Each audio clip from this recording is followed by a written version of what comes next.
नमस्कार, आप देख रहे हैं न्यूज हाट। मैं हूं आपके साथ रितेश शर्मा। सत्ता साजिश और सियासत कार्यक्रम में आपका फिर से एक बार बहुत बहुत स्वागत है। पूर्णिया के सांसद पप्पू यादव, उन्होंने आखिरकार जो है अपनी सुरक्षा बढ़वा ही ली है। केंद्र सरकार को यह आदेश दिया गया है कोर्ट की तरफ से कि पप्पू यादव की सुरक्षा बढ़ाई जाए। आखिर किन कारणों से पप्पू यादव की सुरक्षा बढ़ रही है, क्या है ये पूरा मामला, इस पर हम मंथन करेंगे, चर्चा करेंगे।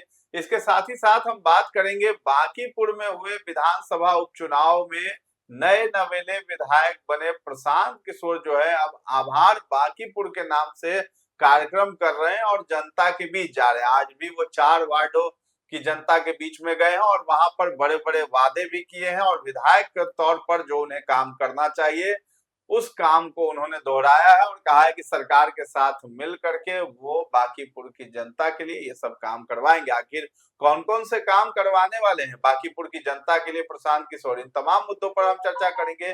हमारे साथ जुड़े हैं न्यूज हाट के managing editor Ajay Kumar Mishra sir और सहयोगी हैं दिव्या सर। सबसे पहले शुरुआत करते हैं पप्पू यादव की। पप्पू यादव लंबे समय से ये चाह रहे थे कि सुरक्षा उनकी बढ़ाई जाए। अब किस तरह की ये सुरक्षा बढ़ रही है और किन कारणों से? देखिए, पप्पू यादव को जो बिहार में तो वही मिला हुआ है सुरक्षा, लेकिन उससे वह संतुष्ट नहीं थे। पहले उनको जेट श्रेणी की सुरक्षा थी, वो हट गई, है ना। उसको सरकार ने वापस ले लिया। उसके बाद से हुआ जो है ना, किसी न किसी तरीके से चाहते हैं हमको मिल जाए, लेकिन उन्होंने गृह मंत्रालय को भी लिखा था। वो राम मंदिर प्रकरण पर जो चंदा चोरी प्रकरण हुआ, उसके बाद जो वहां उन्होंने नाटक किया संसद परिसर में, उसके बाद से उनको धमकी मिलने लगी साधु संतों की। ये बात सही है कि साधु संतों में रोष था, इनको धमकी मिली है। वो प्रकरण हुआ। उसके बाद एक प्रकरण और हो गया। प्रेस कॉन्फ्रेंस दिल्ली में ही कर रहे थे, इनके आवास में कोई एक युवक घुस गया, है ना। उसके पास से चाकू भी निकला जो इन पर हमला करना चाह रहा था कथित तौर पर, तो जैसा पप्पू यादव कह रहे थे, है ना। तो ये सब मामला जो है बनता है, तो ये सब मामला लेकर इन्होंने गृह मंत्रालय से लिखा कि हमको सुरक्षा प्रदान किया जाए, विशेष सुरक्षा। तो केंद्र सरकार बोली कि नहीं, गृह मंत्रालय के द्वारा कोई आदेश नहीं आया, है ना। लेकिन हाईकोर्ट से रहेगा, कोर्ट तो कहेगा ना भाई कि आप मनगढ़ंत कह रहे हैं, लेकिन तो सुरक्षा दिया जाए। सांसद हैं, सांसद होने के नाते इनकी सुरक्षा की जवाबदेही जो है सरकार की है। इसलिए केंद्र सरकार को दिल्ली हाईकोर्ट ने निर्देश दिया कि जब तक इनके सुरक्षा बढ़ाने के याचिका पर फैसला नहीं हो जाता है, तब तक इनको अतिरिक्त PSO की सुविधा दी जाए, मतलब अतिरिक्त सुरक्षा इनको फिलहाल दी जाए। पर्सनल सिक्योरिटी की सुरक्षा इनको दे दी जाए, क्योंकि यह जो है व्यवस्था जो होता है ना वह श्रेणी का, वह स्टेट तक ही सीमित है। कहीं और जाते हैं तो इनको सुरक्षा चाहिए, इसीलिए अतिरिक्त जो है सुरक्षा बल के साथ लगाकर इनको सुरक्षित किया जाए, यह आदेश है। पप्पू यादव आज से किए, एक बार याद होगा आप लोगों को, लॉरेंस बिश्नोई गैंग वाला जो हुआ था मामला, उन्हीं का हाँ, उस समय भी मांग कर रहे थे, लिख कर दिए थे कि भाई हमको धमकी मिल रहा है जान से मारने की। अभी भी उन्होंने कहा, लिखा अपने आवेदन में, हमको जान से मारने की धमकी दी जा रही है। मेरे सर मतलब मेरा सिर काटने के लिए जो 50 लाख का इनाम भी घोषित किया जा रहा है। अब कहाँ क्या किया जा रहा है भगवान जाने, लेकिन इन्होंने कहा ऐसी बात। और ठीक है, इनके जो प्रहसन इन्होंने किया था, नौटंकी संसद परिसर में चंदा चोरी मामले पर, उसको लेकर तो साधु संतों में आक्रोश था ही। ये तो तय है, खुली किताब है, सब जान रहा है कि साधु संत में पूरा उबाल था कि भाई चंदा चोरी राम मंदिर में साधु थोड़े किया, संत थोड़े किया, वो तो जो वर्कर था, जो काम करता था, वो चोरी किया। उसके लिए आप साधु संत के बेस में क्यों साधुओं को आप बदनाम कर रहे थे? यह बात, इस बात को लेकर तो रोज था साधु में। इसको मिटाने के लिए वह जो पिछले दिनों उन्होंने फिर किया, प्रधान PMO हाउस की ओर जाने के लिए किया ना, संतों के साथ, 500 संतों के साथ वहाँ धरना प्रदर्शन जो भी किया, तो फिर कल करिए लिए साधु के साथ मिलकर। तो यही सब इशू पर जो है दिल्ली हाईकोर्ट ने सरकार सर, ऐसा नहीं लगता कि सुरक्षा बढ़ा दी जाए। ऐसा नहीं लगता सर कि पप्पू यादव जानबूझकर अपने आप को लाइमलाइट में रखने के लिए ये सब चीजें करते हैं, क्योंकि लगातार सामने आती है उनकी कभी कोई बयान उनके इतने ज्यादा वायरल हो जाते हैं जिसके बाद उनको जान का खतरा हो जाता है, कभी कुछ ऐसी हरकतें कर देते हैं जिसके बाद वो कहते हैं कि उनको जान का खतरा है। देखो 2 दिन संसद का सत्र है, बिल्कुल। 13 तारीख तक है मानसून सत्र, आज 11 तारीख है जी। है ना, कल और परसों 2 दिन पप्पू यादव नौटंकी कर लेंगे, उसके बाद शांत शांत पड़ जाएंगे, बिहार आ फिर जाएंगे। कोई नया खोजेंगे हाँ, मुद्दा, जी। फिर करेंगे, बिहार में बाढ़ बाढ़ वाला लेके बाढ़ करेंगे, वाली शुरू स्थिति है करेंगे तो फिर, जाएंगे ही। है ना। लेकिन इस बार संजोग से बाढ़ नहीं आ रही, वर्षा ही बिहार में नहीं हो पा रही है, हाँ, तो बाढ़ कहाँ से आएगी। तो पप्पू यादव शांत मीडिया में रहने के लिए पप्पू यादव कुछ न कुछ करते रहते हैं। सुर्खियां बनते रहते हैं, कुछ हर हरकत मामले करते में कुछ ना कुछ वो हाँ। एक्टिविटी करते हैं जिससे जो है हाईलाइटेड रहे। जी। हाँ। तो पप्पू यादव जो है, अब देखिए बिहार आते हैं क्या करते हैं, लेकिन फिलहाल तो सुरक्षा के लिए जितने तिक्रम वो लगा रहे थे, तो पीएसओ वाली सुरक्षा जो है उनको मुहैया कराई जाएगी। तो पीएसओ वाली सुरक्षा जो है पप्पू यादव को जो है वो मिल जाएगी। तो कई एक तरह के उन्होंने तिक्रम लगाए थे। अब जो है प्रशांत किशोर की बात कर लेते हैं। प्रशांत किशोर बांकीपुर की जनता के बीच जो है उतर गए हैं और बड़े-बड़े वादे भी कर रहे हैं और नौकरी दिलाने की बात कर रहे हैं। आखिर किन लोगों को और किस तरह की नौकरी दिलाएंगे सर?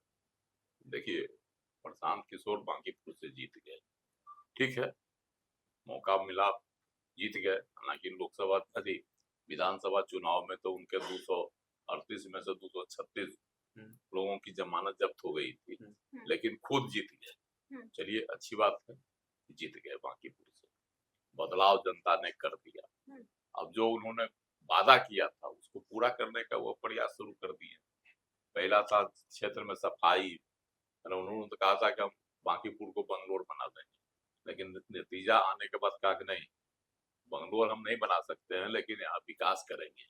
और इसको तो विकास की बात कर रहे थे, आज उन्होंने क्या कहा, जब आज भ्रमण कर रहे थे 3-4 वार्ड में भ्रमण किया, आज से उनका जो है मोहल्लों में जाने के का कार्यक्रम है 11 से, वो गए, आज शुरुआत कर दी उन्होंने, लोगों से मिले, लोगों को कहे कि भाई देखिए हमने कहा था हम लोगों के बीच में आएंगे, विधायक आप लोग कितने दिन आते थे, देखिए हम आए, हर वार्ड में हम घूमेंगे, जहाँ की जो समस्या होगी उसको हम देखेंगे और उसके समाधान के लिए सरकार के साथ मिलकर प्रयास करेंगे। लेकिन एक चीज उन्होंने बड़ी बात कह दी कि हम 10,000 लोगों को नौकरी देंगे, लोग आवेदन दें और उनको हम नौकरी देंगे जो पढ़े लिखे हैं, लेकिन नौकरी बाहर जाके करनी होगी। देश भर में जो मेरे मित्र हैं, जो मेरे सहयोगी हैं, उनके यहाँ आप लोगों को नौकरी दिलवा देंगे, जो जितना शिक्षित होगा, जिस तरह से जो भी बेरोजगार, हम सरकारी नौकरी तो दे नहीं सकते, तो 10,000 लोगों को देंगे, आवेदन मेरे कार्यालय में दे दें, रिज्यूमे देंगे सब। हाँ, और हम भेज देंगे, बहाली होगी, जाना होगा, जिनकी इच्छा बस। तो यह भी एक अच्छी पहल है, लेकिन एक वादा वो शुरू से करते थे, पलायन रोकेंगे, तो विदेश बाहर जाकर यहाँ से जो लड़का यही नौकरी ढूंढने न जाते हैं बाहर, लड़का कहता है कि नहीं हमको यहीं मिल जाए नौकरी घर में, कहते थे कि देखिए सबसे बड़ी समस्या है बिहार के लिए पलायन, और इस शुरुआत ही कर रहे हैं पलायन करवा के रोजगार देने का। जो इनके सहयोगी है, इनकी बड़ी बड़ी फैक्ट्री है, उसी को यहाँ लगवा के 10,000 लोग को नौकरी दे सकते हैं, लगवा तो सकते हैं।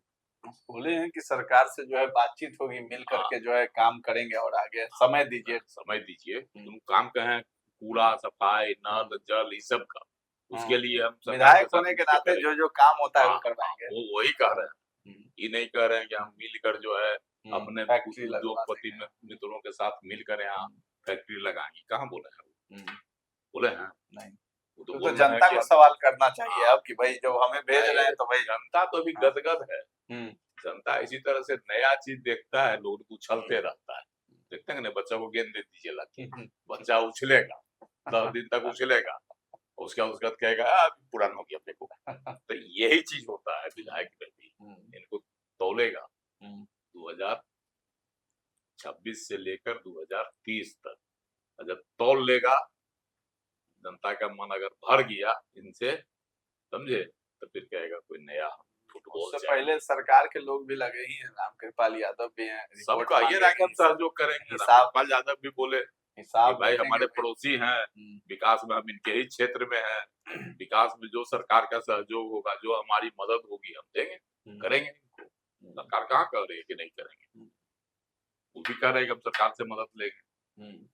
सम्राट चौधरी के साथ मिल करके कह रहे हैं कि मतलब बातचीत जी करेंगे जी और जी बाकीपुर की जनता के लिए जो कुछ होगा सब सर कुछ एक करेंगे। बड़ा ये सवाल भी होता है कि जिस तरीके से बिहार में पलायन बहुत बड़ा मुद्दा रहा है, हर नेता जब भी मतलब चुनाव आते हैं तो बड़े बड़े वादे करते हुए भी नजर आते हैं कि पलायन रोक देंगे, नौकरियां देंगे आपको आपके ही राज्य में। लेकिन अब जिस तरीके से प्रशांत किशोर बांकीपुर उपचुनाव के समय भी ये सब बोलते हुए नजर आए, अब आज के वीडियो में तो वो साफ तौर पर यही बोल रहे, जैसे कि आपने खुद बताया कि आपको नौकरी देंगे 10,000 मतलब जो बच्चे हैं जिनके पास डिग्रियां हैं, जो अच्छे जिनके जो पास नॉलेज बेरोजगार है, जी उनको नौकरी जरूर देंगे, लेकिन अपने राज्य में नहीं बाहर देंगे। जहाँ तो मेरे क्या मित्र लगता है सर, जो पलायन बड़ा वाला मुद्दा है उसको रोकने में कहीं प्रशांत किशोर सफल हो भी पाएंगे कि नहीं हो पाएंगे?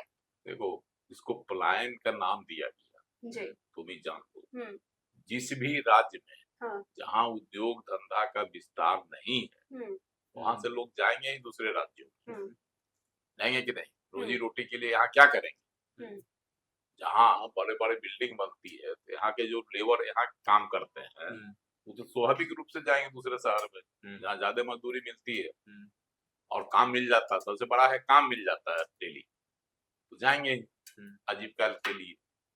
ये कोई, अब आप बताते हैं कि यहाँ से लोग पढ़े लिखे लोग जिनको डिग्री होती है वो अमेरिका जाते हैं तो वो तो अच्छा करते हैं कि भाई हम विदेश में चले गए कमाने, और यहाँ अगर बिहार का लोग पंजाब जाता है, दिल्ली जाता है कमाने, तो तौहीन हो गई उसकी।